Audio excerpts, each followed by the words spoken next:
Hi, thank you for joining me today. Today we're going to be taking a look at how to build a nurture campaign using the drip functionality within the SalesFusion platform. I want to start off this session by talking about the difference between an email campaign, a drip campaign, and a trigger campaign. This basic understanding is fundamental in knowing how to utilize each of these within the system. An email campaign is a one-off email. It's sort of, here you go, here's an email, and there really is no follow-up or subsequent emails going out after it. Commonly, these are newsletters. These can be update emails. They can be introduction emails. It's, again, just a one-off email. A drip campaign is where you have a series of campaigns that are all going out based on a similar subject, and you're sending to people based on action or lack of action that they are taking with your campaigns. A drip campaign is a great way to be able to start a nurture program within the SalesFusion automation platform, and that's what we're going to be focusing on today. A small component of a common drip campaign is also encompassing the trigger campaigns. Trigger campaign is an autoresponder, which means that something has to happen or occur for somebody to receive the trigger. Commonly, these are tied into the lead analyzer, where upon reaching a particular score, the person would receive a trigger email. And they're also commonly tied into dialogues, where upon completion of a form, a person would receive a trigger. Commonly within a lot of drip and nurture campaigns, you have a call to action, and that call to action is usually triggering the trigger email. What we're going to walk through today is we're going to walk through building a 4-step drip nurture campaign and talking about all the different aspects. Now, emails and drips and triggers are all very much created the same way. We separate them more for organizational purposes. When I'm on the drip campaign screen, I have a list of all my saved and unsent campaigns. And within each area, we also have what we call a submenu. And a submenu is where you have different panels which allow you to look at all of your campaigns or all of the components of the drip in a single area. One of the other added benefits about a drip is that we also have a cumulative show reports function for you. I've already generated this report, so I'm going to come over here and open it up. You can see that we have a lot of different touches in this particular example. We have what I like to call our parent campaign, which is the first touch. Then we have some follow-ups, and then you can see we have a trigger, which is tied into the call to action. When I clicked on Show Reports, it gives me this great report that gives me a nice cumulative of how everything has done at a glance. I can look at all the touches inside my drip. I can see the delivered, the opens, the percentages, and so on. And if you're a visual person, we also have some graphs down here that basically render the same information as this. It's just, again, in a graphical form, and you can engage with the graph to be able to dive in and get some more granular results. So again, what we're going to be working on today is we're going to be working on creating a 4-touch nurture campaign. For my example, I am going to be creating a webinar example. So I'm going to go ahead and select New in the upper right-hand corner. Another feature I do want to point out is we have a copy all function. If you do a lot of similar touches, if you do a lot of webinars, we do about 2 webinars a month. You don't have to recreate these each and every time. You can copy them, make some minor modifications, and have the basic structure all set up for you. Again, we are creating from scratch, so I'm going to select New here. And it's going to take me inside the email designer. And this, again, is for my parent campaign, the very first touch in my drip. So I'm going to call this Today's Date. I'm a big fan of using dates, and we'll call it Training. Then you have your subject line here. I'm just going to type in, please join us. We'll do, please join us for this webinar. We have the from and the sender, which can come from whoever you want them to be, as well as the display name. And then, of course, the send date and time. I'm going to pretend that I'm sending mine out tomorrow, we'll say at 8 a.m. Some of these other features are talked about on different training calls. We have lots of options, such as send notifications, text only, do you want a recurring or an A/B testing campaign? We're just going to work our way from left to right. So we started out here with the email info. We have our basics. We have our subject line, who it's coming from, and the date and time. Now we're going to go to the next tab over, which is the Send To tab, and this is who we're going to decide it's going to go to. You can choose segmentations, distribution lists, report segmentations, or you can mix and match all of these together. I'm going to choose one of my test segments that I have. We'll do the Jamie testing, and I'm going to say include. Again, keep in mind that if you have multiple people on the same list, if you have jamie.whited@salesfusion.com on all of these lists, and you include all of these lists, I will only ever receive this campaign one time. It's hard-coded in the system. You then continue working your way to the right. You go to the email HTML. You can copy a campaign. You can add a template. I'm simply going to choose a template from our template library just so that we have some content in here. Depending on how big your library is, depends on how long it might take for the library to render. You can see mine's taking just a brief moment. Let me try copying from a campaign instead. We'll do that one. I'm just going to populate the HTML right here. You would obviously go to the email text. You always want to convert your HTML into basic text so people who do not support HTML would still be able to receive something from you. Then you do like you normally would in a normal campaign. You would test your campaign, send with encoding, use our submit to preview, submit to spam test, and be able to see how everything is rendering. And once everything looks great, you'd click on Save, Review, and Send to get the campaign activated and out the door. This is our very first touch. Our second touch is usually what we call a subject swap. Subject swap is a very common practice where you are sending the same message to just about the same people that you already sent it to, but you're trying different tactics to try to get them to engage with your second email. A lot of times you never know why somebody didn't open your first email. It could have been they were out of office that day and then they just didn't see it. It could have been that the subject line didn't grab their attention. It could be that the content didn't grab their attention. So changing up some of these little factors allows you to possibly increase your open and click-through rates just by sending an extra one. Commonly people ask me, well, if I send another one, doesn't that raise my unsubscribe rate? I would say in some cases it would, but most cases it does not. If you're sending another email a day after you sent the first one, or if you're sending 5 in the course of 5 days, then of course, yes, that will probably raise your unsubscribe rate.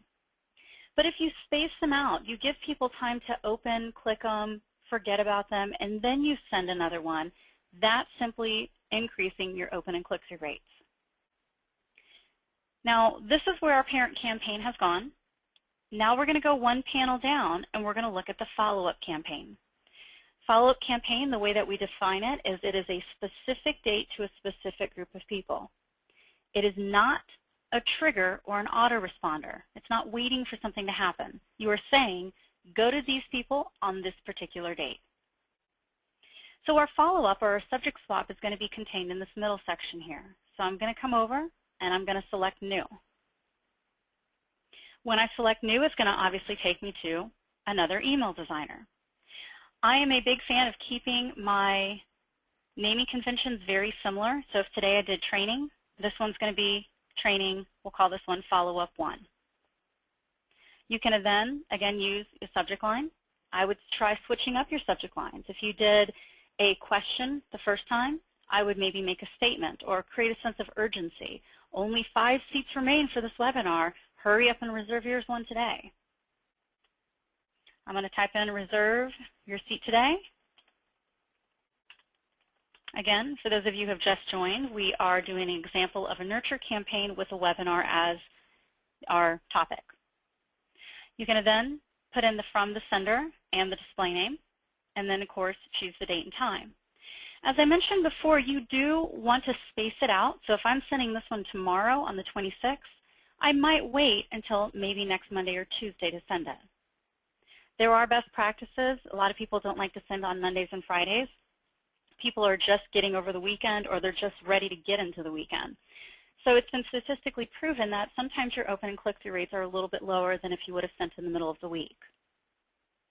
I would also suggest changing up the date and time. If you sent, and our parent campaign was due to go out on a Thursday at 8 a.m., try sending on a Tuesday, and try sending maybe a little in the afternoon and seeing if your open and click-through rates are a little different. Again, you never know why people are not opening your emails, but changing up some of these things allow you to optimize your results. We would then go to the Send To tab. And the Send To tab on a follow-up, I commonly see people re-add the same distribution list, or the same segment, or the same advanced segment. That is actually not what you're going to do, because you are sending this campaign out based on lack of action. We don't want to send it to everybody who received the first one, because what if people already registered? They're going to receive this email and go, I've already registered for this. Why am I receiving it again? So in that case, we want to look at only the people who did not open or did not click on your particular email. So down here, we have campaign responses. You'll see a list of all of your campaigns, and you can see here's my parent campaign. And then if I scroll down, you'll see that we have a drop-down. We have opened but did not click, opened and clicked, and did not open. If this is my subject swap, then obviously I want to target people who did not open. So I'm going to say did not open, my parent campaign, and I'm going to say include. Once you click on include, you'll see it appear down here at the bottom. And then I probably want to say, well, not only do I want to go to anybody who did not open it, but I want to go to everybody who opened it, but they didn't click on anything, which means they could not have done the call to action. Click on include, and now it's going to everybody from my first campaign that did not open or opened but did not click on it. It's very easy to do a subject swap. You can then continue over to your email HTML, and you can either choose to add the template again, or what a lot of people do is they choose to copy the campaign. Sometimes that's a little bit easier to do. Click on import. Maybe make some minor adjustments to the header or the placement of the call to action. I'm just going to type in follow up here. Go to your email text. Make sure you always convert. Go to your testing. Make sure you run tests so that you can see how it's rendering. Again, use the Submit to Preview. Use the Submit to Spam test. These are great tools that you should always be using. And then once you're done with that, you can go ahead and click on Save, Review, and Send. Even if this is not due to go out until next Tuesday, we do not query against the Send To list until the date and time come. That's one of the biggest advantages of using the drip campaign features. I could create technically a 10-touch drip campaign, activate all 10 of those at once, and it will wait until the date and time come to query against the actions or lack of actions. Save and return. This is our second touch. Let's go ahead and create another one. So I'm going to select New. This one we'll say is our reminder. We'll again keep the same naming convention. Well, instead of saying training follow-up, we'll call this one reminder. We'll put in don't forget. And then, of course, you choose your date and time. If my event is on the 1st, then I might send out a reminder on the 31st. And again, change up the date and time and see if you get some better results. Send To tab here. If this was a reminder and the call to action was tied to a trigger, then obviously I would say instead of campaign responses, I would go to dialogue responses, find the appropriate dialogue, and I don't have one created right now, so I'm going to just choose that one, and say if they completed this dialogue, this is who's going to receive this particular campaign. Okay? Go over to your HTML. You can again add a template. You can copy a campaign. I'm just going to choose to copy mine. Brings in the text, brings in the testing. We'll call this one reminder, just so we can see a difference. Convert, test, make sure everything looks good, save, review, and send. Again, we are not going to query against this list until the date and time come that this is supposed to go out. So it will pick up anybody who registers between the time you activate the campaign and the time it's due to go out. Same is true for unsubscribes. If somebody unsubscribes from the time that they receive the first campaign to the time they're supposed to receive the subject swap, we will honor that and take them out of the campaigns. This is our third touch. I'm going to hit Save and Return. So let's take a look at what we have right now. Right now, we are looking at our parent campaign, which is the very first touch in the nurture. Then you can see that we have a follow-up or a subject swap going out. You can see we have it going out 5 days later.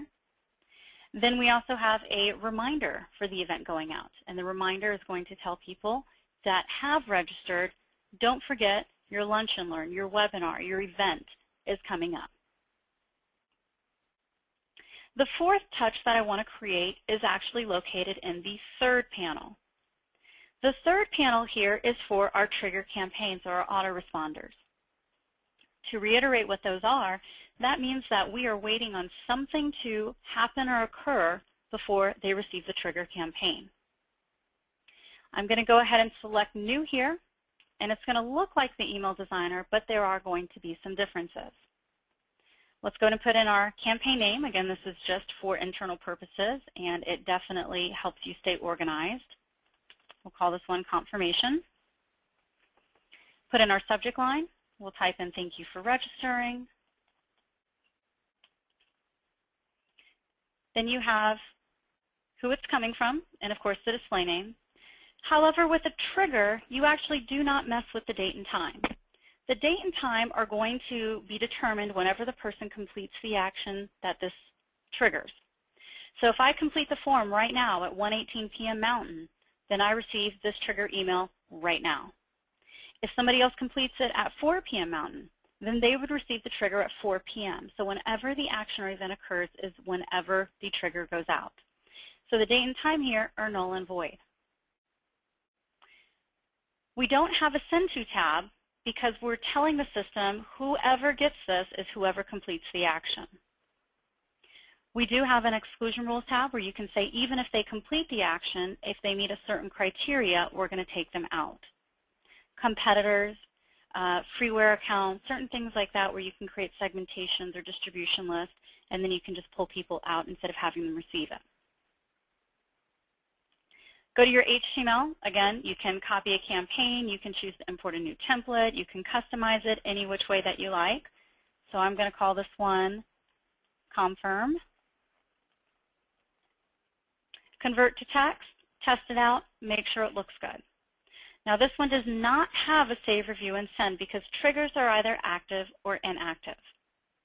If I come over here to email info, you'll see it says trigger active, instant release, which means as soon as the action or event occurs, I receive this email, or whoever completed the action would receive it. We're done with this one. Hit save and return. So this is a typical drip campaign. You will always have a parent campaign. You will always have follow-up campaigns depending on whether you're doing lack of action or action taken. And I'm talking about clicks and opens. And most of the time you will usually have an autoresponder, which again is commonly tied to call to actions that live inside of these emails.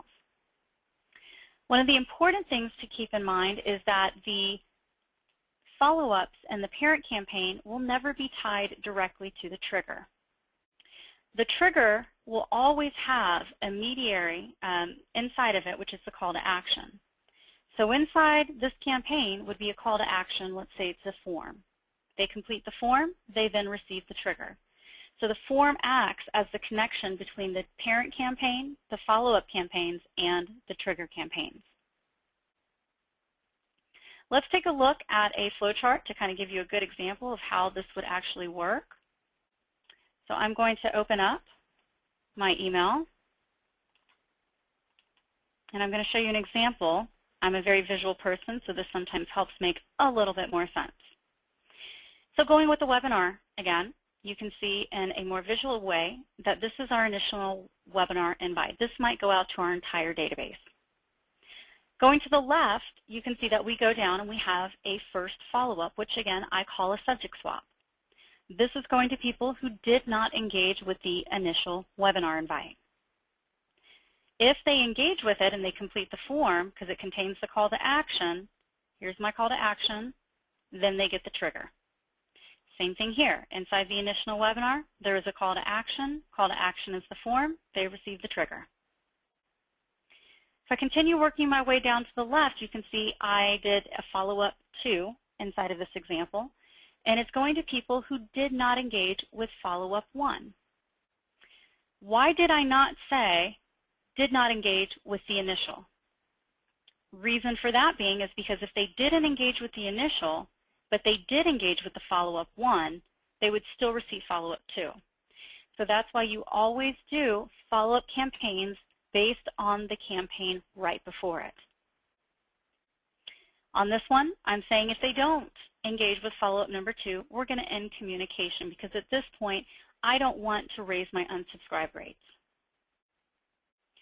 Let's look at it over to the right-hand side.